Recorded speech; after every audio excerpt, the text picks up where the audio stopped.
เสียงมันคือเป็นกล่องๆดอกต้องให้มันเสียงคือเครื่องนั้นยังมาเศร้าจังมวน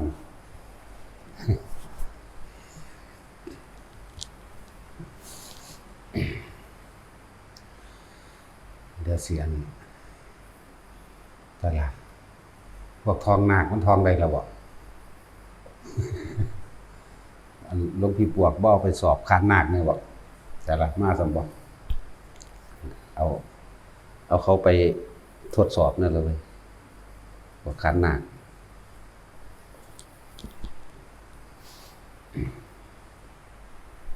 อยู่หลายมือแล้วมันพ่อใดเรามั่งปั่นเนาะพวกคานนาคกันนะหลายมือแล้วพ่อใดแล้วล่ะเดี๋ยวสิเว้าเสริมหรือว่าถ้ามันพูดขึ้นมาให้เราเกี่ยวกับการทรงฌานเจริญฌานมีตัวอย่างในครั้งสมัยพุทธกาลคือนางคุชุตรานางคุชุตราเป็นผู้เลิศในการเข้าฌานทรงฌานเจริญฌานนางคุชุตราที่นางสิริมาเอานำห่อนเนยใส่ไปเทใส่หัวเล่านั่นแหละตัวอย่าง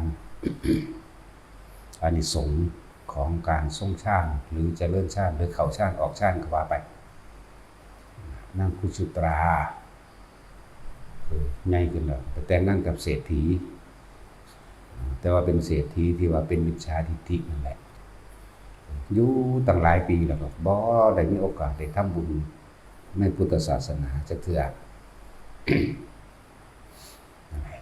ในที่สุดแล้วก็เลยต้องไปจ้างนางสิริมาจ้างนางสิริมานั่นในให้มานอนกับผัวเจ้าของเองเป็นเวลาหลายมื้อในเงิน15,000 กหาปณะจ้างเขาเพื่อว่าสิขอโอกาสในการ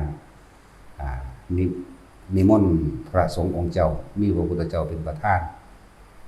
มาทำบุญเพราะว่าเล่านั้นบ่ได้ทำบุญมานานถูกกักขังตัวไว้บ่ให้แล้วก็มีแต่พวกอจิรกะพวกชี้เปลือยพวกเปื่อยซึ่งเขานับถือพวกนั้นนะพวกอจิรกะนั่งกับบ่ได้ค่อยได้ทำบุญเลยเขียนจดหมายไปหาพ่อแม่ว่าขอเงินจาก15,000 กหาปณะสีมาจ้างนางสิริมาแล้วก็เป็นค่าจ้างให้เขามานอนน้ำผัวแทนนี่คือประวัติของนางคุชุตราในสุดท้ายก็ตกลงกันได้ประมาณเดือนนึงจากนางสิริมาเนี่ยมาเป็นนอนน้ำผัวเจ้าของเองเดือนนึงแล้วก็ได้นิมนต์พระพุทธเจ้ามารับภัตตาหารเป็นอาทิตย์ละสับเปลี่ยนกันระหว่างพระสงฆ์แน่พระพุทธเจ้าถึงมามื้อสุดท้ายแล้วสับเปลี่ยนกันกับพระสงฆ์องค์เจ้าเสมอแต่ละมื้อแต่ละเว้นเล่าค่ะขมุกขมุมอยู่กับการเป่าไฟทำอาหารหน้าดำคำเครียดแต่ว่านั่งมีความสุขเลื่อนเลิศบนเทิงแต่ว่าทรงฌานตลอดเด้จำบ่ทรงฌานตลอดเอาอาการปิติอันใดอันหนึ่งมาเป็นเครื่องยืนยันว่าเป็นผู้ทรงฌานเจริญฌานนั่นแหละบางที่เพิ่นก็เข้าสู่อัปปนาฌานเด้เข้าโดยบ่ได้นั่งนิ่งแต่ว่าแบบในมือใกล้สิเบิดสัญญาล่ะสิเหลืออีกใกล้สิเบิดสัญชาแล้วผัวเพิ่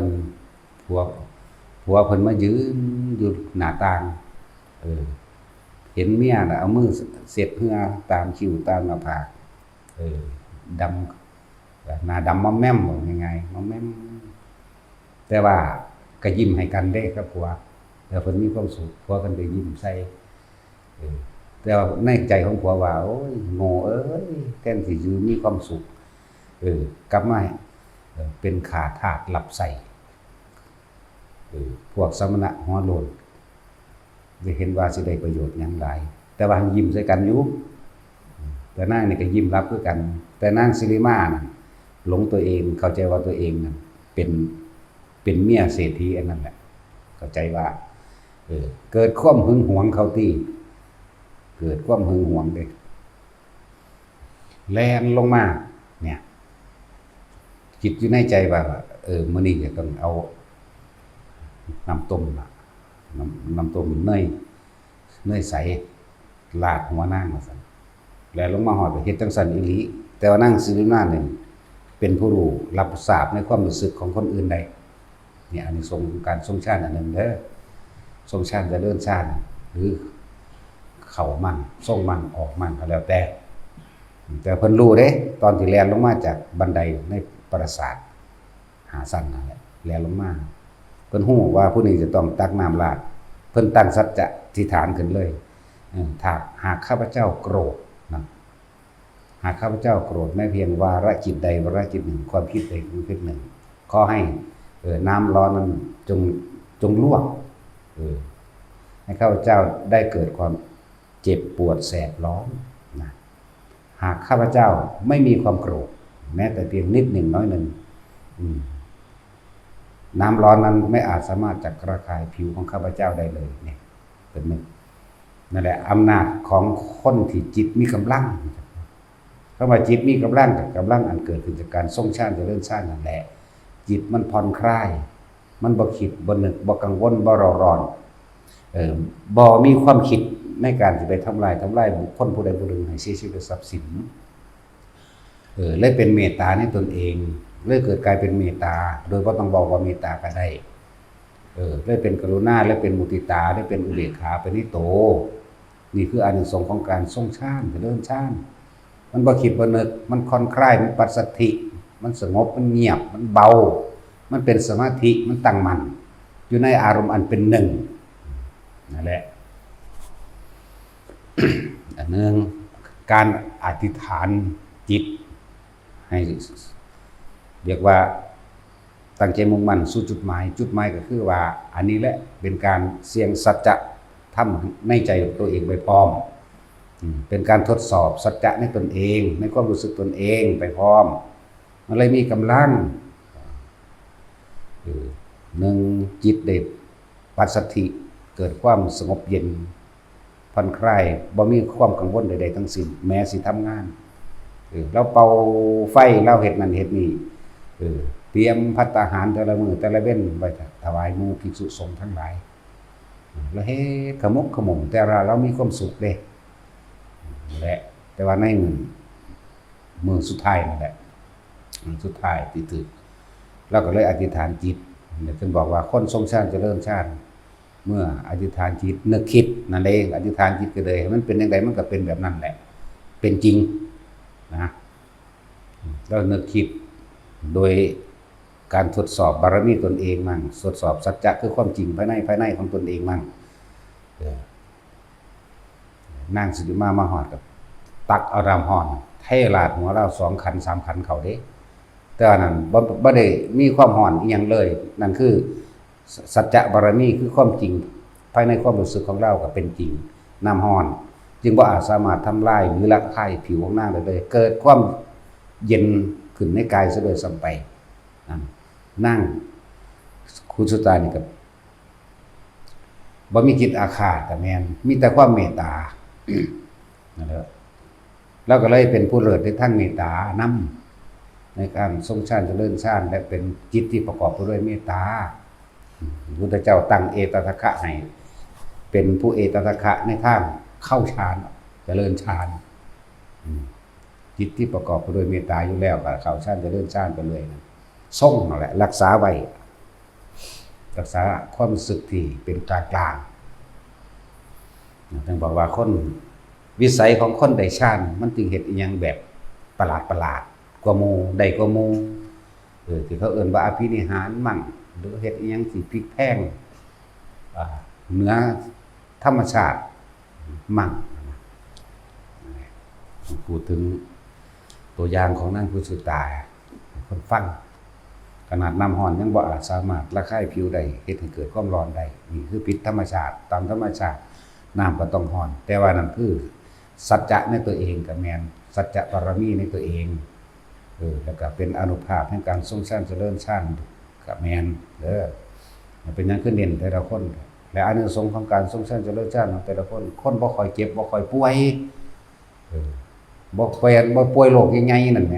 เป็นหวัดเป็นไอก็เป็นธรรมดาดอกอันนั้นซั่นเป็นโรคเป็นภัยอันที่เฮ็ดให้เสียชีวิตหรือที่หนักๆจังซี่นะมันบ่ค่อยเป็นดอกเพราะว่าตัวนี้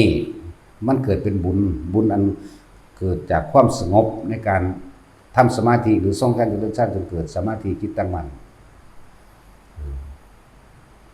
บุญตัวนี้สิสกัดกั้นกรรมเก่าอกุศลกรรมเก่าไม่อาจสามารถทำอะไรเราได้ในขนาดนี้มันเลยว่าคอยเจ็บปล่อยป่วยเว้าให้เข้าใจง่ายว่าเจ้ากรรมนายเวรถ้าเกิดว่าถึงเวลาสิเอาคืนซึ่งกันและกันแต่ว่าเฮาคันมีบุญตัวนี้อันเกิดจากความสงบโดยการทรงสร้างเลยเปรียบเทียบกันว่าเป็นดุจดังทองคำเปรียบแบบโลกว่าเป็นดุจดังทองคำนี่เอาไปแลกเปลี่ยนซื้อขายหยังก็ได้ทั้งนั้นนั่นแหละเจ้ากรรมนายเวรสมมุติว่าในขณะที่เฮาทรงฌานมาถึงเฮาปุ๊บโอ้กูเอาบุญดีกว่าเว้ยก็เลยอโหสิกรรมไป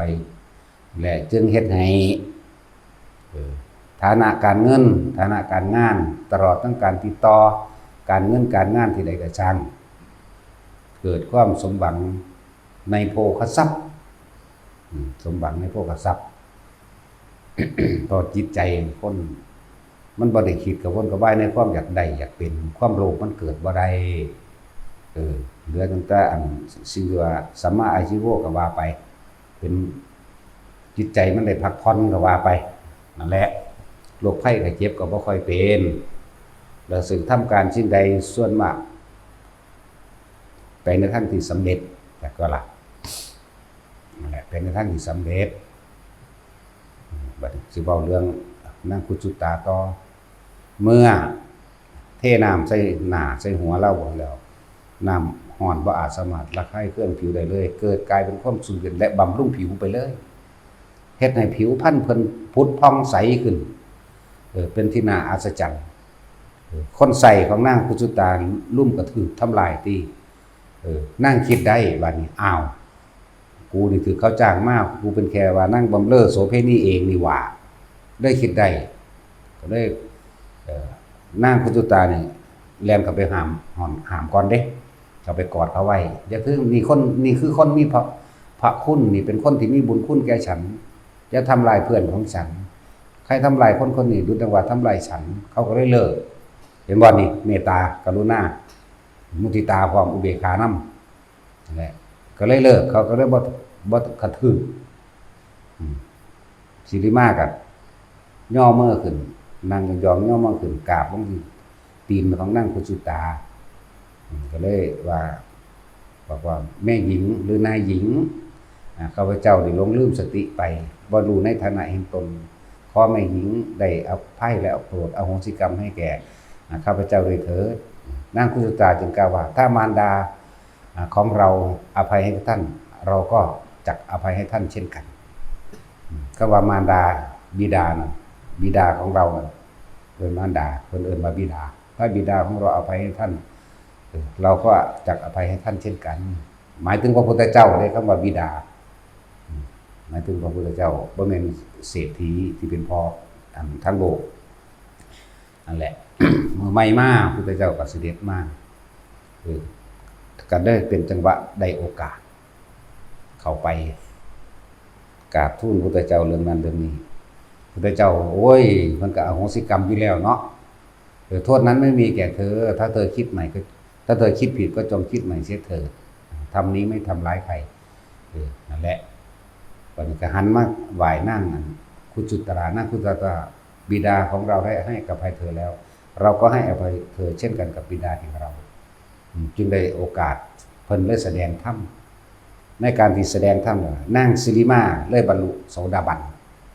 แต่ว่านั่งคุจุตราในตำราบอกว่าบรรลุพระสกิทาคามีเป็นขั้นที่2ก็สิแม่นตัวคนที่บรรลุโสดาบันคุณธรรมของโสดาบันศีลบริสุทธิ์ไม่คิดทำลายเบียดเบียนใคร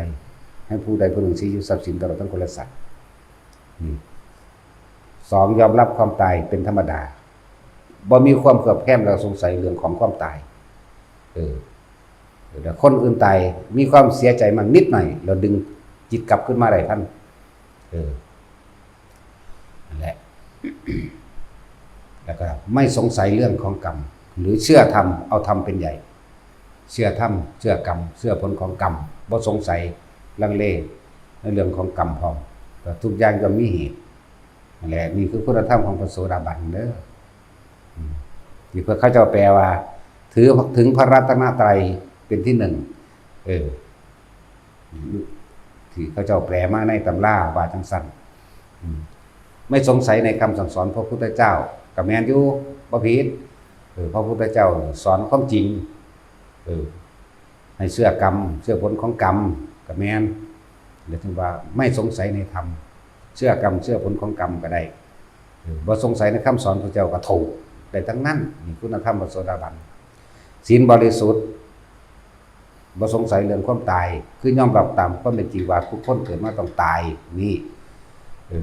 อันที่3นั่นแหละจังหวะนี้คือคุณธรรมพระโสดาบันนะเพราะเข้าใจว่า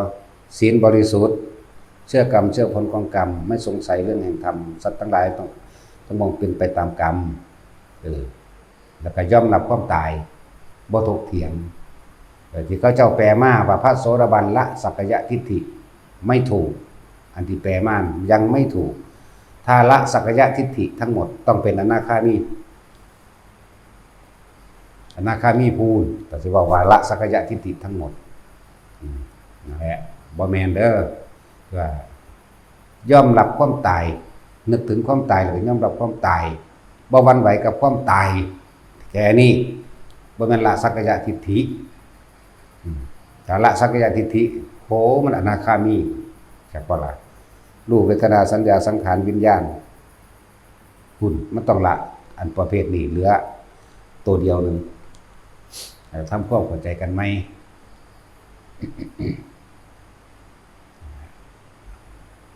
ที่เพิ่นฟังธรรมแล้วเพิ่นเรียกว่าเข้าถึงขั้นสกิทาคามีเนาะในตำราว่าสักยะทิฏฐิให้เปลี่ยนมาเป็นละสักยะทิฏฐินั่นคือว่ายอมรับความตายบ่มีเครือบแคลงสงสัยในความตายแล้วก็บ่หวั่นไหวกับความตายเรียกว่ายอมรับความตายนี่ศีลบริสุทธิ์บ่สงสัยเรื่องของกรรมเอาธรรมเป็นไงอันเดียวกันเรียกว่าเอาธรรมเป็นไงนี่ต่อมาครับว่ายังล่ะลืมอีกล่ะเราจะเว้าเรื่องตามด้านศูนย์คือรัวบาน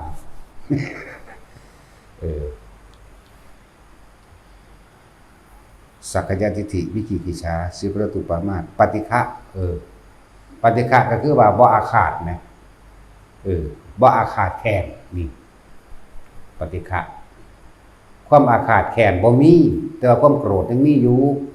วื้อขึ้นเข้าเดียวหยุดลงบ่ปรุงแต่งต่อในความอาฆาตแค้นคม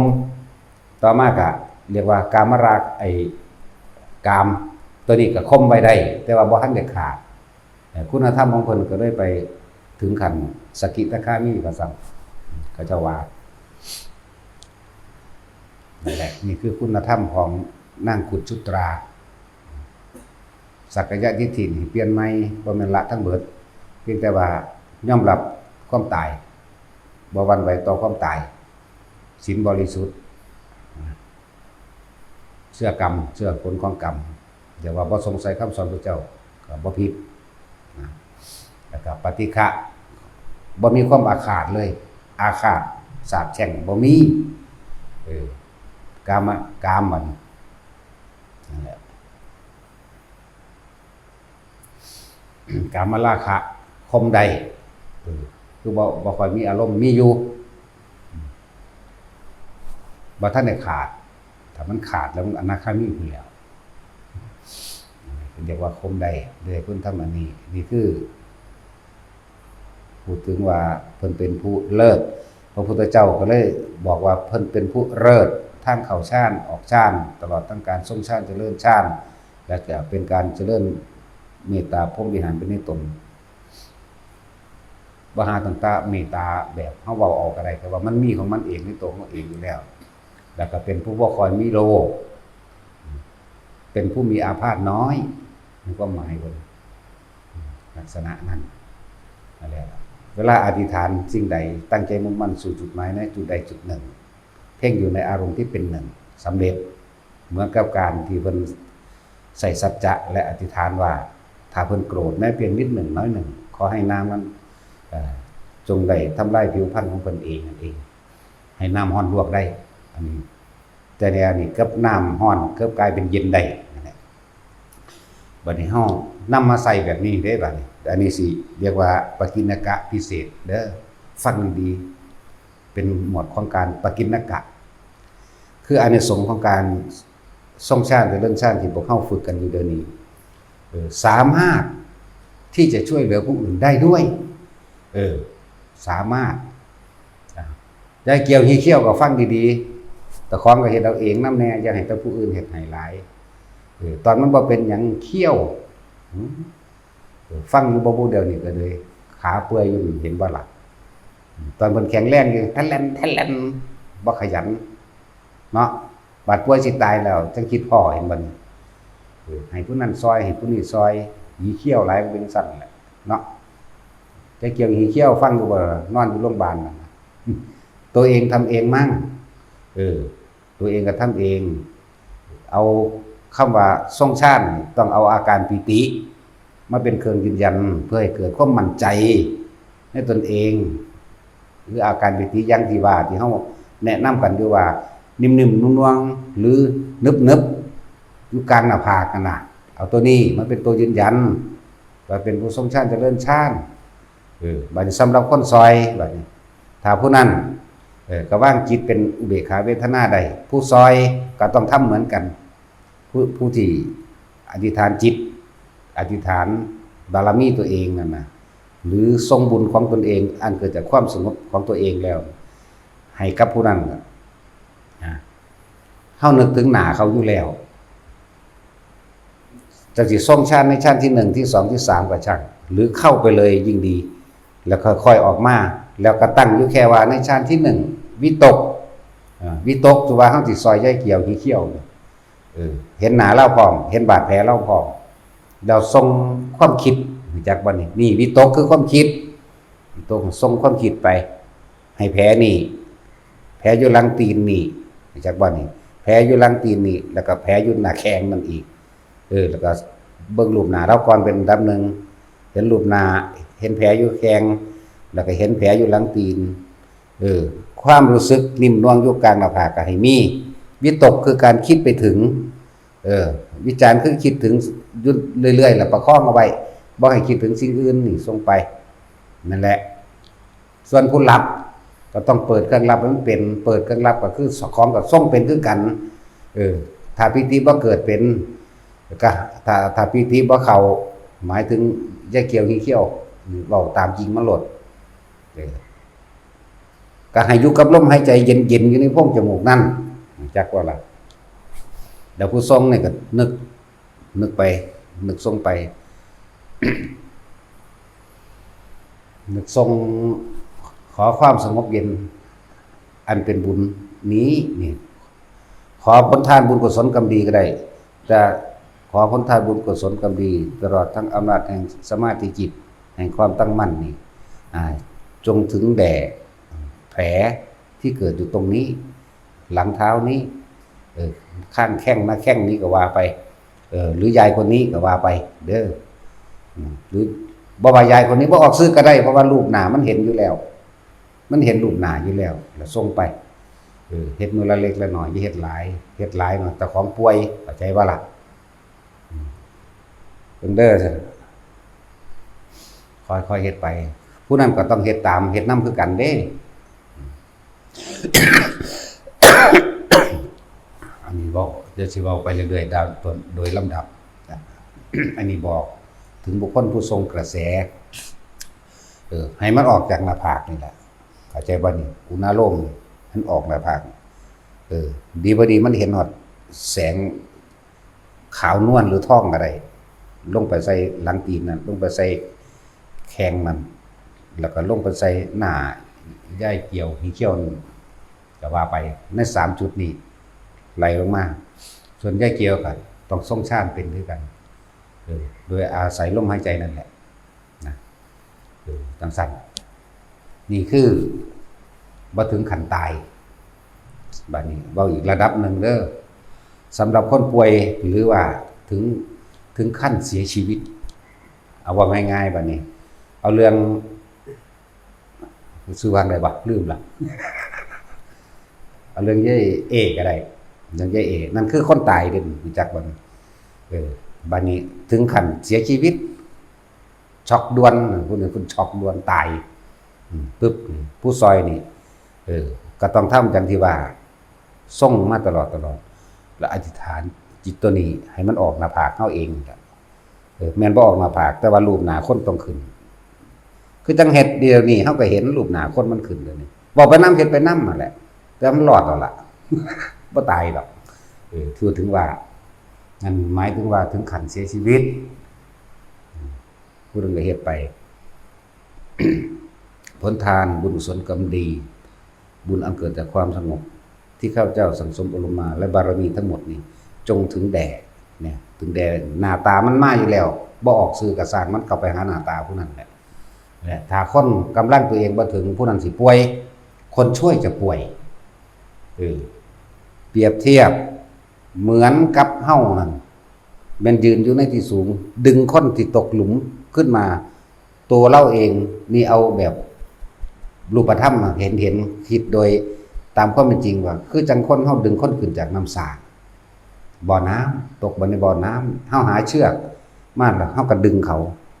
เป็นธรรมดาตัวเองก็ต้องเหนื่อยเห็นบ่ว่าเข้าใจว่าทฤษฎีนี่ตัวเองก็ต้องเหนื่อยเหมือนกันถ้าตัวเองกำลังไม่พอตัวเองก็เซ่ลมนั่นแหละจึงบอกว่าตัวเองก็ป่วย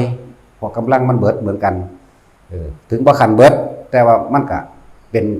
ออดๆแอดๆนั่นเองตัวเองก็ป่วยจังซั่นถ้า2คนซอยจังซี่มันก็ฟื้นเร็วอยู่ดอกนั่นแหละบ่แม่นว่าเฮาก็เฮ็ดเอาตามผู้เขามีประโยชน์ในพุทธศาสนาแล้วคนบ่มีประโยชน์เฮาบ่เฮ็ดให้เด้ก็ฟื้นขึ้นมาพลิกล็อกขึ้นมามีกำลังวังชาเกิดขึ้นมาแบบน่าอัศจรรย์โดดเด้ล่ะผู้ป่วยนั่นหายมาแล้วนั่นมีกำลังวังชาแบบอัศจรรย์เลยดิ่งมาเลยบางทีเลยก็ได้นะนั่นแหละอันตัวนั้นน่ะบ่มีปัญหาสำหรับคนที่มีประโยชน์ต่อพุทธศาสนาเฮาเฮ็ดให้แบบนั้นสำหรับผู้ที่กำลังบ่พอมันก็ไอเขาก็แคกปวดหัวงอเก่าเวียนๆยังก็ว่าไปแต่ว่าจะไปโอดโอยจะไปออซอกกับมันอาการป่วยมื้อนี้เกิดมาป่วยอยู่แล้วแหมไปเงินหาแมงภาษาป่วยซื่อๆเนาะต้องยอมรับตัวเฮาบ่ได้ว่าศูนย์ให้มันเด้ไอจังซี่หรือว่าจริงๆบ่ได้เก็บบ่ได้ปวดหยังดอกมันขี้มูกย่อยอยู่ซื่อที่เป็นมานานเพราะว่ามันเฮ็ดหลายคนให้ไปหลายคนแต่คนล่าสุดก็อันนั้นแหละนั่นแหละ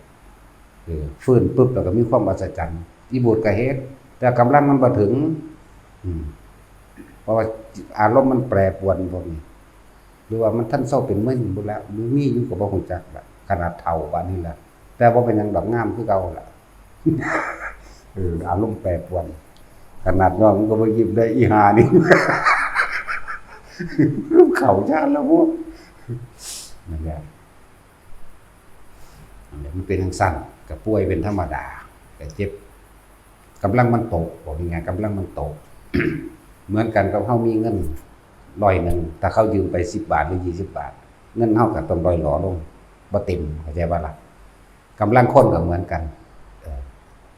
คือจังเฮาดึงใส่เสือกดึงคนจากน้ำจากบ่อเฮาก็ต้องเมื่อยเป็นธรรมดาก็เซกะลาเป็นธรรมดานี่คือเปรียบเทียบถึงบอกว่าอานิสงส์ของการทรงชาติเจริญชาติมีมากเฮ็ดได้หลายอย่างอยู่อุทิศบุญจังซี่คำว่าอุทิศบุญก็อาศัยจิตตั้งมั่นขึ้นมาดีแล้วนี่ก็ออกจากหน้าผากไปเลยก็ได้และสามารถเฮ็ดได้นะเพียงแต่เฮานึกถึงหน้าตาเขาแม้คนบ่เคยเห็นกันคือจังเขาถ่ายรูปมาให้จังซี่ แต่ว่ามีประโยชน์ต่อศาสนาบ่ฮู้ซ่าเด้ว่าคนมันมีประโยชน์ตายซะแล้วเด้ แต่ว่าบ่ค่อยเว้าปานใดผมทันสิเสือกตายอีหลีที่เว้าเล่นๆที่มันตายเออตั้งใจเว้าแต่ว่าบ่มีเจตนามันคนละอย่างกันเด้ เว้าไปซื่อๆอันนั้นแบบ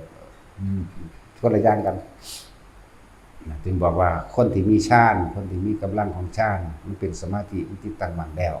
คนพวกนี้บ่ค่อยฟุ้งซ่านบ่ค่อยคือความคิดของเขาบ่ไปหาทำลายผู้ใดมันบ่คิดออกนี่แหละจึงเกิดกลายเป็นกำลังใดกำลังบุญก็ว่ากำลังกุศลก็ว่ากำลังแห่งเมตตาพรหมวิหาร4ก็ว่าอยู่ในนี่ทั้งเบิดนั่นแหละเขาจึงเฮ็ดอีหยังได้สำเร็จทั้งที่เขาบ่อยากได้ดอกเขาบ่อยากได้ดอกมันวายอีหยังมันต้องเป็นโลดมันต้องมีโลดมีผู้หามาให้เขาก็ได้สรรหาเองว่าไปลอยๆซื่อมันก็เป็นของมันดอกจึงบอกให้ทุกคนว่าพากันตั้งใจเฮ็ดมันมีหยังมากยิ่งกว่านั้นแม้คนที่ตายในการทรงชาติเจริญชาติอย่างต่ำคือพรหมโลกอย่างต่ำเลยเด้นี่สั่นไปเรื่อยไปเรื่อยนั่นแหละเวลาใดเฮาบ่สบายตามโลกเขาว่าเวลานั้นคือเฮาใส่กำลังภายในซอยคนที่เขาหนักซอยคนที่เขาหนักสั่น มันก็เลยเกิดการเสถลามั่งเป็นธรรมดาลูกเขาว่าป่วยบ่สบายเป็นธรรมดาอันนี้มันเป็นแบบนี้เรียกว่าปกิณกะหรือบ่มีในตำราแต่ว่าก็เป็นประสบการณ์ส่วนตัวบอกให้ฟังถ้าเฮาป่วยหนักๆถึงขั้นตายก็อีกอย่างนึงแต่ซ้ำมื้อนี้ก็ซอยผู้อื่นมันก็เลยต้องเสียกำลังเป็นธรรมดาเสียกำลังมันบ่เสียไปใส่ดอกว่ามันก็สร้างออกมาได้คราวเดียวถ้าผู้นั้นหายปุ๊บเฮาก็หายคือกันหายนั่นแหละจังว่าอันนี้บอกฟังผู้อันเฮ็ดอยู่เรื่อยๆป่วยเด้บ่ธรรมดาเด้บ่แม่นอิหยังสิบอกเขาเอาเด้คนบ่มีประโยชน์ต่อศาสนาหรือบ่แม่นคนที่บ่มีบุญคุณต่อเฮาจะไปเฮ็ดอยู่สนใจอยู่สิมาเป่าให้แน่หรือบ่เป็นตาสร้างติ่งพื้นแมงโลดสิเป่าหยังน่ะจริงๆเขาเจ้าบ่ได้เป่าดอกผู้เขาจะเฮ็ดจริงๆเขาเจ้าอาศัยกำลังฌานเองจับปึ๊บปิติขึ้นทั้งหน้าผากปั๊บเขาเจ้าอธิษฐานเขาไปใส่เอาเองดอกนั่นแหละเป่าเป็นกุศโลบายซื่อๆดอกบัดนี้เลยมีคนออกไปเรียนแบบบอกว่าทานนั้นค่าทานนี่พุ่มๆพำๆแต่ถ้าทำตาเป่าเพียงจังซี่ที่มันบ่เศร้าบ่มันมีกำลังหยังมีแต่กำลังตัณหา มีแต่ความอยากได้มันแล้วพอ3 เดือนก็เศร้าเองเลยเนาะตัดสินเศร้าเองเด้กดจังซั่นนั่นแหละทำจิตให้มันตั้งมั่นอาศัยการทรงฌานเจริญฌานเมื่อจิตมันตั้งมั่นอีกแล้วอาการปิติเกิดแม้นสิขึ้นทั้งหัวก็สร้างอยู่กลางหน้าผากก็ตามเพียงแค่ปฐมฌานนั่นแหละวิตกคือการนึกคิดถึงนะสื่อจอเข้าไปในภาพบุคคลผู้เฮาสิซอยบุคคลที่เฮาต้องการช่วยเหลือเขาภาพมันก็เกิดในตาเฮาเองนั่นแหละนิ่มๆน้องๆอยู่กลางหน้าผากไปดีบ่ดีมันเป็นแสงขาวพุ่งไปบางคนกำลังได้สำนั้นบางคนก็เป็นเหลืองนวลเหลืองนิ่มนวลเนียนพุ่งออกไปนั่นแหละเป็นสั้นแหละ จนนั้นผู้ป่วยจริงๆกับมาปฏิบัติธรรมอยู่แล้วก็พ่อเข้าใจอยู่แต่ว่าผู้บ่รู้จักหยังนี่น่ะไอ้ซอยกูแน่ถ้าเขาบ่เฮ็ดให้ก็ด่าเขาอีกง่านี่ว่าเด้เหยียบคอตัวเองยังบ่ซอยเหลือตัวเองแล้วสิผู้ใดซอยเนาะอย่างซั่นล่ะแต่เขาก็มีทุนเดิมอยู่แล้วแต่เฮาก็มีทุนสูงกว่ามันเติมกันมันก็เต็มได้ของพวกนี้เบิดบ่เป็นดอกก็ถือว่าเบิดแต่ว่าก็เสียกำลังอยู่ซื่อๆเรื่องมันขึ้นมาใหม่ยิ่งแข็งแกร่งกว่าเก่าดอกยิ่งซอยคนแบบนี้แข็งแกร่งกว่าเก่าแต่หาก็เลือกอย่าเมตตาแบบโง่ๆต้องฮู้จักว่าอันใดควรอันใดบ่ควรเด้ก็ตัวเองก็กำลังตรงกัน บางถ้ากำลังตกแล้วบางที่กำลังใจก็อาจตกอยากว่าอาจตกโอ้ปฏิบัติธรรมก็มีแต่เก็บไข้ได้ป่วยดอกจังซี่นะก็มีนะก็แม่นอีหลีนั่นแหละยิ่งคนปรารถนาพระนิพพานเนี่ยอุ้ย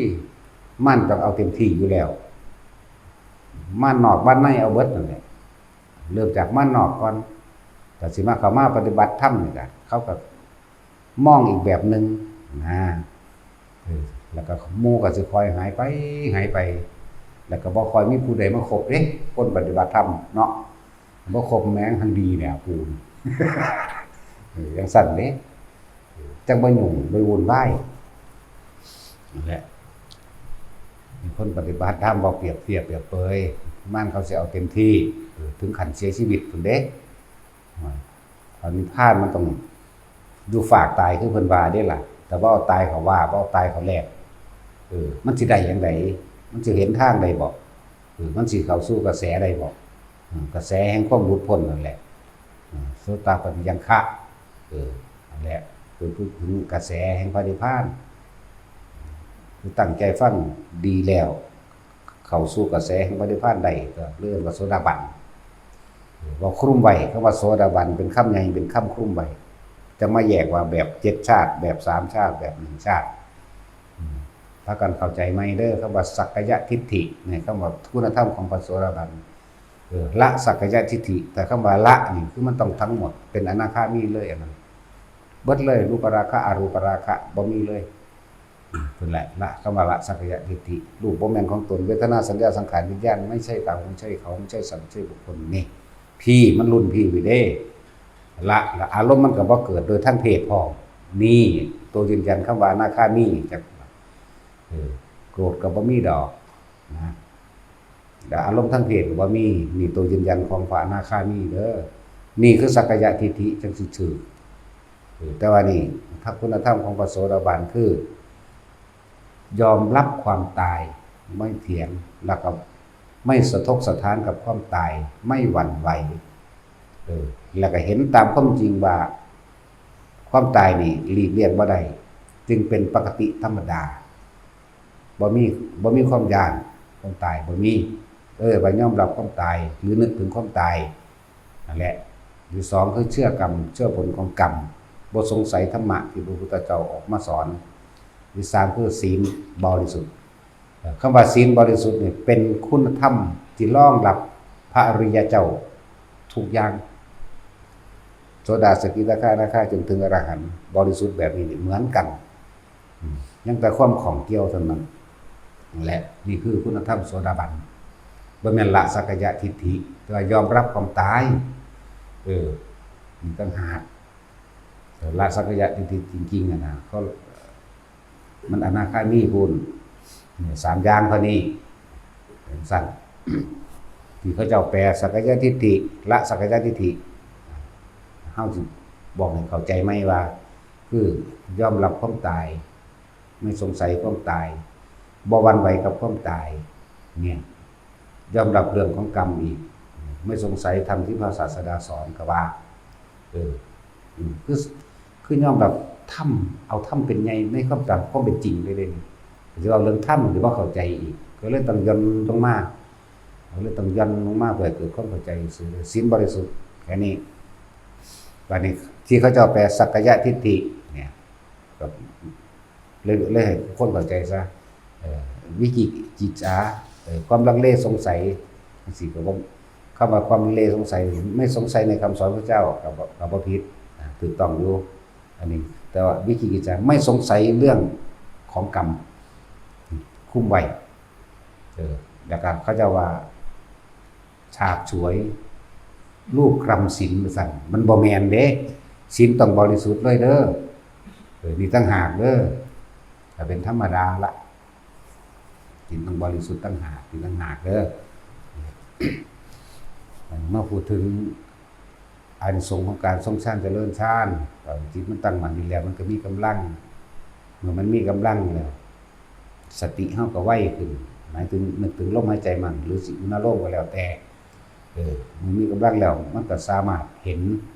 อนิจจังเห็นทุกข์เห็นอนัตตา เกิดเห็นความเกิดดับของจิตเร็วขึ้นจนขึ้นว่าหยุดมันได้จากบ่ล่ะนั่นแหละแบบนั้นว่าทุกคนเป็นหยังคือเน้นย้ำตัวนี้แหละมันก็เหมาะสมกับทุกคนก็เป็นของที่ทำได้ง่ายเป็นของเฮ็ดง่ายเพราะว่าบ่มีผู้ใดบังคับบ่มีผู้ใดต้องการให้ผู้ใดบังคับไผตัวเองต้องบังคับตัวเองแล้วก็มันสามารถที่สิสัมผัสรู้สึกได้ตามที่เพิ่นบอกนี่แหละถ้าผู้ใดฝึกเป็นแล้วก็รู้จักตัวลมเย็นเข้าออกบ่คิดถึงสิ่งใดเลยอาการปิติเกิด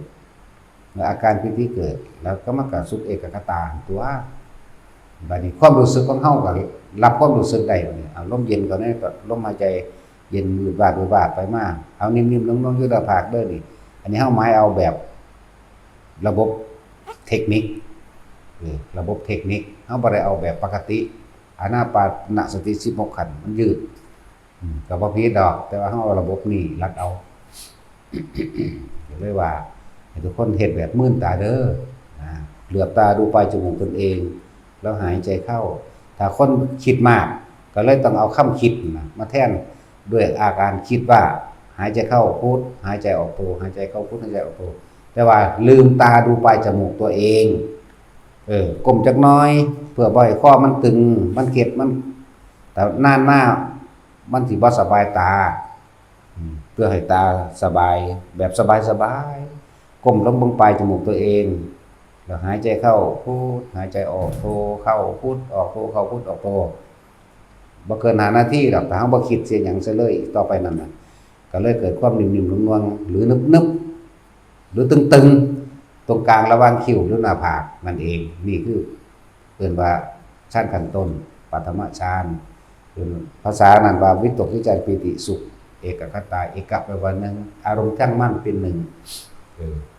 นี่แหละไปฝึกเอายืนเดินนั่งนอนให้คล่องเสียก่อนส่วนชั้นที่2นั่นน่ะเดี๋ยวมันเป็นขึ้นเองดอกไม่คิดบ่มีความคิดชั้นที่2ย่างไปธรรมดานึบขึ้นกลางคิ้วกลางหน้าผากเฮาเองดอกนี่จึงบอกว่าปีติสุขเอกคตาชั้นที่3ในภาษาเพิ่นว่าสุขเอกคตาคือความสงบนั่นแหละสุขก็ดีสุขอันเกิดจากความสงบอันยังสิไปเสมอด้วยเกิดจากความสุขใดที่จะเสมอด้วยความสงบไม่มีก็เรียกว่าสุขเอกคตาในความรู้สึกของเฮาโล่งโปร่งโล่งเบาๆก็เรียกว่าจิตก็เบากายก็เบาซึ้งลึงก็ว่ามันเกิดจากคำเทียบเด้เอาความรู้สึกมาเป็นภาษานี่มันบ่ธรรมดาเด้บางที่ก็คล้ายกับจำยังบ่ได้นั่นแหละตัวที่3ตัวที่4มันเป็นสักพันก็เว้าอยู่ดอกว่าเว้าเรื่อยๆอยู่ดอกตัดความรู้สึกทางนอกนี่ความรู้สึกทางกายตาหูจมูกลิ้นและสัมผัสทางกายบ่มีพุ่นไปรู้อยู่หม้องนึงว่างๆมีสติรู้อยู่กับความว่างนะประมาณบ่ได้ท่านที่4คือมันเข้าแต่ว่านี่เฮาเอาทรงนอกนั้นให้มันเป็นเราเองแล้วเพิ่นจังว่าคนมีฌานทรงฌานนะเป็นคือจะไปหาคิดหาเหตุผลกับเขาเถาะเพิ่นเรียกว่าอาจินไตยมีอยู่4อย่าง1โพธิวิสัยของพระโพธิสัตว์พระพุทธเจ้าฌานวิสัยบุคคลผู้ทรงฌานมีฌานเฮ็ดอีหยังได้แปลกๆจังซั่นโลกกินดาคือเรื่องของโลกกำเนิดโลก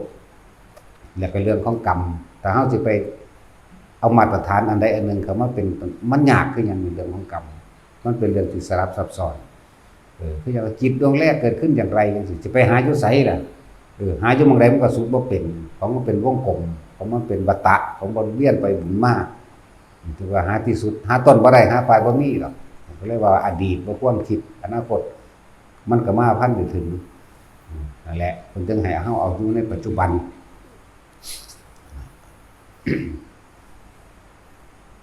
ชื่อว่าชั่วเขาเจ้ามีฤทธิ์มีเดชหรือยังก็แล้วแต่ก็อาศัยฌานเบิดนั่นแหละอาศัยฌานเบิดนั่นแหละอาศัยการเพ่งอยู่ในความรู้สึกที่เป็นหนึ่งสะก่อนมันก็ค่อยเป็นไปนั่นแหละแม่นมีหรือบ่มีก็จังเถอะก็ต้องมีคือเก่าพวกสุขวิปัสสกะก็ต้องมีฌานคือเก่า แต่จิตมันบ่ตั้งมั่นน่ะเป็นสมาธินั่นน่ะมันจะเอาหยังไม่เห็นความเกิดดับในความคิดของเจ้าของเองก็มีคือเก่าหรือว่าสมถะหรือวิปัสสนาก็คือต้องตีคู่กันไปการทรงฌานเจริญฌานตัวนี้เริ่มว่าสมถะกับวิปัสสนาตีคู่กันไปบ่มีอะไรยิ่งอะไรย้อนมันถึงจะเป็นไปถ้าได้ยิ่งเกินไปบางคนก็มักเข้าฌานและติดความสงบแบบนั้นไปเลยบ่เดินปัญญามันก็เลยบ่ได้บรรลุคุณวิเศษอันนั้นแต่ว่าเก่งกระทั่งเข้าฌานสิก็มีแต่ว่านี่เฮาเฮ็ดส่งไปนำกันเลยเรื่องสมถะวิปัสสนาตีคู่กันเลยเฮ็ดไปนั่นแหละความรู้สึกเจ้าของสิบอกเจ้าของเองดอกว่าเจ้าของบรรลุธรรมอันใดก็ดีบ่ต้องไปถามไผเฮาไปตอบเจ้าของเองเมื่อรู้ว่าสิ้นแล้วก็รู้ว่าสิ้นแล้วตัวเพื่อเอาผู้ใดมายืนยันใหม่นั่นแหละเอาตัวเองนั่นแหละยืนยันเอาอารมณ์นั่นแหละความรู้สึกสิพอใจกับบ่พอใจนั่นแหละมาเป็นเครื่องตรวจสอบตัวเองเด้อแต่ความพอใจยังมีอยู่กับความบ่พอใจก็มีคือเก่านั่นแหละถือว่าเอาตัวนี้เป็นเครื่องยืนยันตัวของเองอย่างคุณธรรมของโสดาบันจังซี่ก็บอกไว้แล้วยอมรับในความตายคือเป็นว่าคิดถึงความตายเป็นปกติทุกมื้อนั่นแหละเนาะว่ายอมรับความตายนี่เฮ็ดจังได๋ก็หนีบ่พ้นตายแน่คนเฮาก็เกิดมาแก่หากินซ้ำตายกล้าก็ตายกลัวก็ตายทั้งไม่กล้าทั้งไม่กลัวก็ต้องตายคือมันยอมรับมันเป็นปกติของมันยอมรับบ่คิดสิหลีกสิหนีแล้วก็บ่หวั่นไหวในความตายแต่ตายก็คือยอมรับว่าสิตายเลยตั้งใจตายเลยแล้ว แล้วก็บ่สงสัยเรื่องของกรรมบ่สงสัยคำสอนพระพุทธเจ้าว่าเอาธรรมเป็นไงเป็นผู้ถึงธรรมตามความเป็นจริงแล้วนะศีลบริสุทธิ์นี่แหละสวาสิโรโหตุปรามาสเป็นผู้ไม่มีความประมาทแล้วในเรื่องของศีลหมดความประมาทแล้วเป็นผู้มีศีลที่ตั้งมั่นเป็นหยังหลักเป็นผู้ศีลบริสุทธิ์นั่นแหละถ้าสิเว้าสมาทานแต่ละอีหยังล่ะเจตนาไตรวิรัตสมุจเฉทไตรวิรัตเป็นสมุจเฉทศีลแบบเป็นปกตินี่คือธรรมโสดาบันสกิทาคามีก็คือเป็นผู้บ่มีความอาฆาตปฏิฆะบ่มีความอาฆาตถึงสิมีความโกรธอยู่ก็จบเร็วแต่ว่าบ่อาฆาตบ่สาปแช่งนะกามราคะนี่ก็ข่มได้ซื่อๆบ่แม่นขาดถ้าว่ายับขึ้นไปอีกอันนี้รูปราคะบ่มีความยินดีพอใจในรูปอรูปราคะบ่มีความยินดีพอใจในอารมณ์เนี่ยก็จังเป็นธรรมของพระอนาคามีนั่นแหละสกิทาคามีว่าไปแล้วอนาคามีว่าไปแล้วอรหันต์บ่มีอารมณ์ความรู้สึกในความพอใจและบ่พอใจอีหยังคือบ่มีความยินดีในโลกนี้อีกแล้วเห็นโลกเป็นสุญญตาอยู่ในวิโมกข์ทั้ง4นั่นแหละจิตวิโมกข์มั่งยังวิโมกข์มั่งล่ะอนิมิตวิโมกข์มั่งล่ะแล้วแต่นั่นแหละคือว่าอยู่กับความว่างสิเว้าไปตามโลกทำท่าศูนย์ซื่อๆดอกแต่ว่าว่าจังซั่นมันก็บ่เลิกนะเหมือนกันนั่นแหละกับพวกเฮาถูกรังแกเป็นทางเฮาก็บ่ตอบตัวเลยทันทีเพราะเรารู้เราผ่านอะไรมามากต่อมากเรารู้ว่าอะไรควรหรือไม่ควรเฮาก็ให้อภัยมาตลอดนั่นแหละจังซั่นแต่ว่าอีกฝ่ายหนึ่งไม่ยอมเลิกลาเฮาก็จำเป็นต้องปกป้องตนเองเป็นธรรมดานั่นแหละความว่าปกป้องตนเองบ่แม่นแต่เฮาเด้มันเยอะๆในหลายๆคนนั่นเฮ็ดเพื่อผู้อื่นว่าทุกๆหลายๆคนยังมีความหวังหรือว่าเป็นอยากเป็นที่พึ่งอยู่เฉพาะเฮานั่นโอ้โหบ่เฮ็ดหยังก็ได้บ่แม่นหนีเขาแต่ว่าปกป้องเขาด้วยการหนีก็ได้บ่อยากให้เขาบาปเฮาก็หนีไปแล้วก็เอาไปนี่ที่จริงไม่ใช่กลัวไม่ใช่กล้าพร้อมแต่ว่านี่ก็เป็นธรรมดาปกป้องไว้เพราะเป็นสถานที่รองรับคนตกทุกข์ได้ยากคนเดินทางไกลคนไฟถ้ำก็ว่าจึงต้องปกป้องตนเองแต่บ่ใส่วางสิผมบ่เข้าใจหรอกจังว่าเว้าเรื่องอานิสงส์ของการทรงฌานเดินฌานน่ะเด้อแม้กระการซอยเหลือคนป่วยคนเจ็บ หรืออุบัติเหตุต่างๆบางอย่างเฮาก็รู้อยู่แต่ว่าเว้าบ่ได้ถ้าเว้าไปถ้าเว้าออกไปจังซี่เขาก็บ่เชื่อ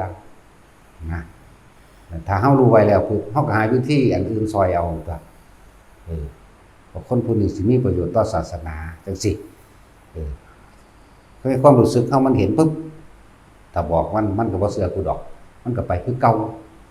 ก็อาศัยกำลังบารมีแห่งตนครอบคุมมันไว้ทุนมันเองมันก็มีอยู่แล้วครอบคุมมันไว้อธิษฐานจิตสัมผัสลงไปตุ้มชื่อ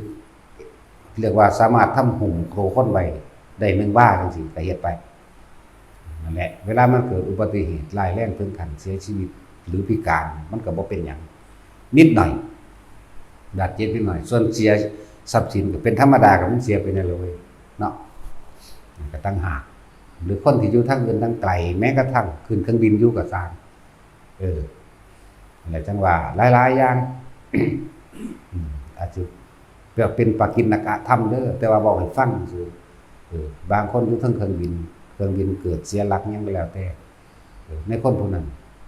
นึกถึงครูบาอาจารย์องค์ใดองค์หนึ่งที่เจ้าของเคารพนับถือจักว่าล่ะนึกถึงหน้าเพิ่นโลดใส่คำว่าหลวงพ่อช่วยด้วยคือเขาบ่เป็นมานั่นแหละก็ได้หลวงพ่อช่วยลูกด้วยปึ๊บหน้าเพิ่นก็ขึ้นมาหน้าเพิ่นขึ้นมาแสดงว่าจิตเฮาตั้งมั่นเป็นปฐมฌานแล้วเข้าใจบ่ก็เลยเป็นฌานด้วยความรักษาเจ้าของนั่นแหละแต่ก็อาศัยซื้อด้วยการนึกถึงเพิ่นแต่ก็บ่แน่เพิ่นอักคลุ้มอยู่ในหันก็ได้จักว่าล่ะคลุ้มอยู่ในหันพอเพราะว่ามันซื้อกันได้อยู่แล้วล่ะเฮาก็มีเขาก็มีมันจังซื้อกันได้ถ้าเขาบ่มีหยังเลยเอิ้นซื่อๆคือแค่ว่าเอาอันปกป้องกับความแค่นั้นแต่ว่าแต่ละมื้อบ่นึกถึงแหมมันก็บ่อาจสามารถเพราะต่อของบ่มีทุนบ่มีความเคารพจักว่าคือกันแหละกับคนว่าเขาสาหรือว่าเรียนอันนั้นดีเรียนอันนี้ถือว่าไปซื้อว่าแขนไว้ซื่อๆแต่ว่าตัวเองก็บ่ฝึกบ่ปฏิบัติตามคำตามที่เพิ่นสอนจังซี่นะคือยังเรียนหลวงปู่คูณจังซี่กูบ่ได้เอาไปขังกูบ่ได้เอาไปป้องกันปืนกูบ่ได้ให้พวกสู้ประมาทสู้ก็ได้หลวงพ่ออันนี้มาแล้วเวลาสู้สิกินเหล้าสู้ก็นึกถึงกูมั่งหลวงปู่คูณเพิ่นว่าเห็นบ่ยกเหล้าคว่ำหัวกูเพิ่นก็ว่าไปบ่ล่ะแน่แต่จังซั่นล่ะผมบ่มีทุนเอาไปตามความนิยมคนซื่อๆนะเอาไปอวดอ้างกันซื่อๆลักษณะนั้นเพิ่นว่าให้มีศีลมีธรรมเด้อเวลาจะทำอะไรผิดให้นึกถึงกูคือหลวงปู่คูณเพิ่นว่านึกถึงคำสอนพี่เด้บ่แม่นนึกถึงว่าป้องกันอันอื่นเด้แล้วก็นึกถึงพวกปฏิบัติธรรมก็นึกถึงซุมื้ออยู่แล้วล่ะหรือว่าศรัทธามันก็เกิดตั้งมั่นอยู่แล้วศรัทธาเขาเลยมีกำลังทั้งสัตว์บ่แม่นแบบ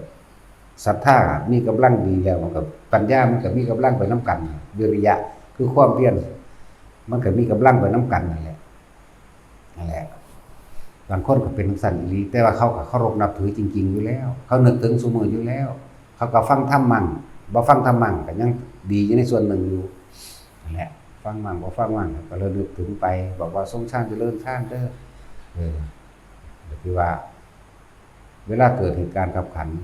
นั่นแหละก็สิฮู้คุณเห็นผลตอนนั้นแหละบ่แม่นว่าอยากให้มันเกิดเวลาเกิดเหตุการณ์ขับขันถึงการเสียชีวิตหรือพิการจังซี่สามารถช่วยได้แต่ของก็ต้องมีทุนนำตัวดูซื่อๆเพิ่นไปซอยบ่ซอยเด้สาวบ่มีประโยชน์บ่ตามนี้แหละแต่คนที่มีประโยชน์หรือมีบุญคุณต่อกันจังซี่ซอยรถเกิดอุบัติเหตุมันนึกยังบ่ออกนึกถึงตาหลวงพ่อช่วยด้วยก็ได้จิตมันตั้งมั่นของมันเองเป็นปฐมฌานได้แล้วถ้านึกยังบ่ออกอีกกั้นลมหายใจโลดมันว่างเองดอกในตอนมันก็เป็นของมันเองคือเก่า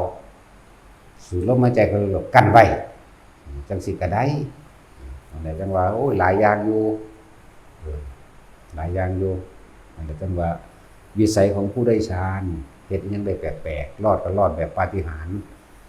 ก็เลยย่อมความดีความชั่วกับคำว่าปาฏิหาริย์แท้ที่จริงก็เจ้าของนั่นแหละเฮ็ดเอาเองบ่แม่นเหรียญองค์นั้นเหรียญองค์นี้แล้วก็บ่แม่นหลวงพ่อองค์นั้นองค์นี้ก็เจ้าของนั่นแหละใช่บ่ล่ะจังว่าแต่ละคนฝึกไปเรื่อยตัวอีกอย่างอานิสงส์บาดสิตายมาส่งฮอดพรหมโลกพุ่นเด้มันบ่ได้แม่นว่าสิเฮ็ดเอาแค่นี้เด้ยิ่งประเภทว่าได้ยินได้ฟังธรรมอยู่แล้วสามารถต่อข้างบนได้อีกเด้เวลาใดก็ที่เฮาสวดมนต์สาธยายธรรมของพระพุทธเจ้าเหมือนกับการเฮานี่แสดงธรรมแทนพระพุทธเจ้าเด้เทวดาบ่ว่าสิสั่นใดก็สร้างจำน้อมสวดลงมาที่จะฟังหรือมารวมเลยล่ะจักบ่ล่ะบางองค์บางยังให้ไว้ก็มีเด้เทวดาก็ให้เด้มันซาบซึ้งในรสพระธรรมจักว่านั่นแหละมันซาบซึ้งเกิดความปลื้มปิติไปเราเปรียบเทียบถึงสั่นแหละให้แบบนั้นบ่แม่นให้เสียใจบ่ลงนรกดอกแบบมันซาบซึ้งเปื่อมันแต่คนมาเห็นเฮาซื่อๆก็ยังให้ได้แม่เนาะเห็นซื่อๆก็ให้สะอึกสะอื้นก็มีแล้วก็อธิบายบ่ถูกพร้อมแบบนั้นแหละเป็นปิติไปเลยนั่นเขาก็เป็นปิติแบบนั้นให้ของเขาคือปิตินั่นเองนั่นเรียกว่าแต่ละวัดเด้อพวกเราพากันสวดมนต์แน่คำว่าสวดมนต์เนี่ยมันเป็นการแสดงคำสอนของพระพุทธเจ้าเป็นกระบอกเสียงของพระพุทธเจ้าอานิสงส์ก็ได้แก่ตนเองว่ามันไปเที่ยวหาขอนั่นขอนี้จากผู้นั้นจากผู้นี้ทุกคนเฮ็ดได้เสมอกันอยู่แล้วคนเหมือนกันเป็นยังเฮ็ดบ่ได้แล้วเพราะงั้นสิสร้างนั่นสิสร้างนี่แล่นเที่ยวหาขอหาแพแล้วจังซั่นก็มันมาเองดอกถ้าแต่ของมีแล้วจักว่ากำลังคิดกำลังทำแต่ของมีแล้วกำลังแห่งกำลังฌานกำลังศีลกำลังสมาธิมันมีแล้วมันก็สิมาเอาเองดอกว่าเฮาแค่นึกอย่างเฮ็ดมันก็เป็นของมันเองดอกพากันไหว้พระสวดมนต์แน่หมู่ภิกษุสงฆ์ทั้งหลายบทใดก็สั่งเธอล้วนแล้วแต่น้อมไปสู่การระลึกนึกถึงบุญคุณพระพุทธเจ้าเมื่อระลึกนึกถึงบุญคุณเจ้าน้อมเข้าไปสู่ความจริงคือสิ่งที่พระพุทธเจ้านำมาสอนหมู่เทวดาอินทร์พรหมทั้งหลายก็ฟังทั้งเบิดนั่นแหละพระเจ้าบ่ฮู้บ่ว่าพระอินทร์เขาไหว้ไผพระอินทร์กับลูกน้องบริวารพระเจ้าไหว้ไผรักษาไผบุคคลมีศีลธรรมคนทำประโยชน์เพื่อโลกเลี้ยงมารดาบิดาด้วยแล้วก็เลี้ยงครอบครัวโดยสุจริตเพราะว่าผัวว่าเมียนี่เวลาเขาที่ออกตรวจนี่คนที่สวดมนต์สาธยายอยู่หม้องใดก็สร้างปึ้งมาโลดเขาจะมาดอกเขาจะแยกภาคมาดอกมันทั้งนี้มาดอกและอานิสงส์มันต่างหลายสวดมนต์ก็ดีบ่แม่นว่าบ่ได้หยังเด้คนบ่มีตาก็ว่าบ่ได้หยังแล้วเนาะคนมีตามันก็ฮู้อยู่ว่ามันมีหยังได้หยังมากกว่านั้นอีกคำว่าสวดมนต์พุทธเจ้าก็อาศัยแสดงธรรมพุทธเจ้าแสดงธรรมบัดนี้เพิ่นตายแล้วเพิ่นบ่ได้มาแสดงแล้วพวกเฮาเลยเอาธรรมที่เพิ่นแสดงนั่นน่ะมาสาธยายต่อจากบ่ล่ะมาสาธยายมาบอกต่ออย่างสั้นอะไรเพิ่นบอกว่าพากันสวดมนต์แน่พากันภาวนาเดินโยกมแน่ทำสมาธิแน่คิดตั้งมั่นแน่แต่บุญมันเกิดขึ้นแบบนี้คือความสงบใต้ตัวเองเกิดความสงบได้แล้วมันก็ได้เห็นอย่างหลายๆอย่างนั่นแหละเห็นตามความเป็นจริงเห็นอนิจจังเห็นทุกข์เห็นอนัตตาเห็นสัตว์โลกเป็นไปตามกรรมเห็นหอดกรรมของผู้อื่นล่ะโอ้มันเห็นแบบนี้มันเลยไปแบบนี้ล่ะมันตกนรกแบบนี้มันเป็นเปรตแบบนี้พวกนี้ถือกันมรรคผลนิพพานเพราะว่าทำอนันตริกรรมแบบนี้หรือพวกนี้โอ้ไปดูถูกพระว่าถึงขันอนันตริยกรรมก็สร้างเลยกันมรรคผลในศาสตร์นั้นๆของเจ้าของไปก็มีสินะหลายแบบนี่ว่าเห็นกรรมของเขาก็ได้สิทั้งที่ไม่อยากเห็นหลายอย่างจะดอกเห็นนี่ยังแปลกๆก็ว่าไปมาพากัน คำว่าสาธยายธรรมหรือสวดมนต์เป็นการแสดงธรรมของพระพุทธเจ้าเด้อถึงแม้ว่าหมู่เราสาวกเพิ่นสิแต่งขึ้นมาใหม่ก็สร้างก็เป็นการระลึกนึกถึงบุญคุณของพระพุทธเจ้าคือบทพระหงส์มหากรุณีโกจังซี่ก็เป็นการแต่งขึ้นมาใหม่แต่ว่าเป็นการแต่งโดยสัจจะเฮาระลึกถึงพระพุทธเจ้าว่าสนะนางกินจมาริกาแบบใดสนะสร้างนาราคิลิงแบบใดสนะพวกอันนิกร่นแบบใดสนะพญานาคอันนั้นอันนี้แบบใดนี่เป็นการสัจจะพูดไปตามความเป็นจริงแล้วถึงสิเป็นบทแต่งใหม่ก็ดีล้วนแล้วถ้าเป็นคนระลึกถึงบุญคุณเป็นคนที่มีความอ่อนน้อมถ่อมตนทำตัวนั่นน่ะลึกถึงคุณของเพิ่นกันแล้วบทใดก็สร้างบ่แม่นการขอร้องบ่แม่นการอ้อนวอนแต่ว่าเป็นการใส่สัจจะยิ่งเป็นบทที่พระองค์เป็นผู้พาว่าเอาเองมันบ่กี่บทเด้ที่พระพุทธเจ้าเฮาว่าเอาเองเขาว่าปริตนี่เมื่อกี้บทดอกบทญาณีจังซี่บทกรณีจังซี่วิรูปเขจังซี่ฉัตทันตปริตวัตกะปริตโมระปริตมหาธารณะปริตสรการวิสุทธิ์จังซี่แล้วส่วนทั้งปัญญาจังซี่ก็เป็นพัทธรรมจักรอนัตตรัตนะอธิตปริยยสูตรด้วยอายตนะหมู่นี้นั่นแหละเมื่อกี้บทดอกที่พวกเฮาสวดๆกันอยู่เดี๋ยวนี้แหละบางที่คำว่าอีหยังอาการวัตตาสูตรความเป็นมาและเหตุแห่งความสำเร็จเหตุแห่งความสำเร็จพระสัพพัญญุตญาณขององค์พระสัมมาสัมพุทธเจ้าทุกๆพระองค์เด่นถึงมันสิยาวแต่ว่าอานิสงส์มันมากเด้อพากันว่าไปโลดว่าไปในใจเฮานั่นแหละว่าไปสวดไประลึกนึกถึงไปเป็นความเป็นมาเพิ่นเรียกว่าอาการวัตความเป็นมาของการตรัสรู้สัมมาสัมโพธิญาณก็ว่าไปและพระสารีบุตรสำเร็จเป็นผู้ทูลถามว่ามีธรรมอะไรจะป้องกันบาปกรรมให้กับหมู่สัตว์ทั้งหลายแม้การสวดเพียงครั้งเดียวหรือการได้ยินเพียงครั้งเดียวแต่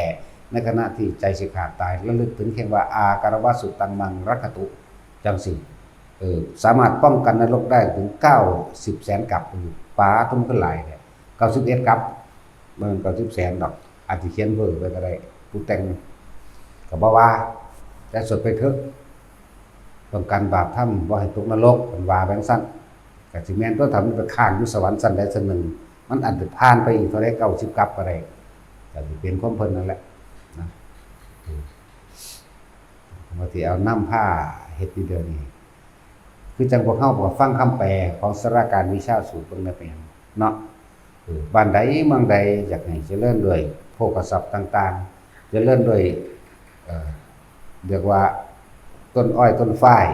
หรือช้างม้าวัวควายสัตว์ในบ้านต่างๆไม่โทมนัสขัดใจสัตว์เลี้ยงทั้งหลายอยู่ในโอวาทฟังความเฮาเขาหน้าน้ำสามปลายังก็ว่าไปบ่ได้อึดบ่ได้อยากฝนก็ตกต้องตามฤดูกาลก็ว่าไปพากันเฮ็ดเอาตัวในมหาธารณปริตนั่นมันพึงตายด้วยตกน้ำด้วยไฟไหม้มันพึงตายด้วยหอกดาบเล่าแหลมและปืนไฟไม่พึงตายด้วยยาพิษมันตายด้วยพิษงูมันตายด้วยพิษนาคมันพึงตายด้วยหยังก็ว่าไปก็จังซั่นอันนี้เพิ่นว่าเฮาก็ว่าไปนำเพิ่นนั่นแหละนี่แหละในธารณปริตมั่งในสราการวิชาสูตรมั่งนะนั่นแหละจังว่าพากันเฮ็ดแน่มันได้แก่ตนเองมันบ่ได้แก่ผู้อื่นดอกบ่ต้องย่านเพิ่นได้ดีดอกเพิ่นบ่ได้ดีแล้วล่ะเพิ่นบ่มาเกิดแล้วพระพุทธเจ้าก็ดีเพิ่นตัดเป็นผู้บอกแล้วก็แล้วไปนั่นแหละจนแล้วถ้าเป็นของเจ้าของสมบัติเจ้าของสมบัติที่โจรลักไปบ่ได้ได้บุญบ่ได้คือเงินเด้บ่ได้คือหมกม่วงคือหน่อไม้เด้แต่หมกม่วงคนยังมาลักเอาได้หน่อไม้คนก็ลักเอาได้แต่บุญอันเกิดจากความสงบของตนบ่ว่าสิด้วยวิธีใดก็ตามบุญอันเกิดจากการให้ทานบุญอันเกิดจากการรักษาศีลบุญอันเกิดจากยังละภาวนานี่ไผก็ลักไปบ่ได้นั่นแต่เพียรพยายามเอาตามความเป็นจริงเลยนั่นแล้วเป็นของเจ้าของเบิดเฮ็ดได้ก็สร้างถ้ายังมาเกิดอีกก็ทุกข์อีกคือเก่าหม่องบ่ทุกข์มีหม่องเดียวทั้งนั้นทุกข์ทั้งนั้นเกิดเป็นหยังก็สร้างเกิดจากกะแก่ แล้วก็เจ็บป่วยเราก็พัดพรากจากสิ่งที่รักและสิ่งที่รักก็พัดพรากจากเฮาพอบ่ได้อยากได้หยังบ่ได้ดังใจพวกเฮาก็ทุกข์อยู่คือเก่าสุดท้ายก็ตายคือเก่านี่บ่ได้ตายคือใหม่ได้ตายคือเก่าจักว่าล่ะมันเจียกเวียนว่ายแต่เกิดมันของเก่าเด้พอเกิดพอตายเด้ละของเก่านั่นเลยสัญญานั่นแหละดับให้มันเป็นนี่สอนอยู่ซุมื้อบอกอยู่ซุมื้อแนะนำอยู่ทุกมื้อคือคำถามเขาว่าอยากให้แม่งดำๆไปเฮ็ดจังไดก็ทรงชาติเจริญชาติแล้วอธิษฐานจิตทรงบุญให้เขาขอผลทานบุญกุศลกรรมดีที่ข้าพเจ้าก็ทำมาแล้วตั้งแต่จนถึงปัจจุบันนะจนถึงหมู่แมลงทั้งหลายเหล่านี้เถิดนึก 2-3 ครั้งเฮ็ดจัก3มื้อมันก็ไปดอกบ่ต้องไปฉีดยาฆ่าแมลงมันดอกไม่ว่าสิเจ็บไม่งอดงูหรือสัตว์หยังต่างๆมันมาหาเฮามันไต่เฮาไปซื่อๆมันก็ไปมันบ่กัดดอกมันสิไปเฮ็ดไปนี่คืออานิสงส์การทรงชาติเจริญชาติที่บอกมานี่ก็ต้องเอาบุญให้เขาบอกง่ายๆว่าเอาบุญให้เขาแต่ว่าบุญจักเป็นจังไดกันแน่ก็เลยต้องบอกว่าจังซี่ไว้ก็ฟังบ่เข้าใจก็ไปตายซะจังบ่บาปหลายเนาะแม่นบ่ล่ะอยู่หลายอยู่โดนหลายมันสร้างภพขึ้นมาอีกเท่าใดภพนับบ่ได้อธิบายขนาดนี้แล้วถอดอ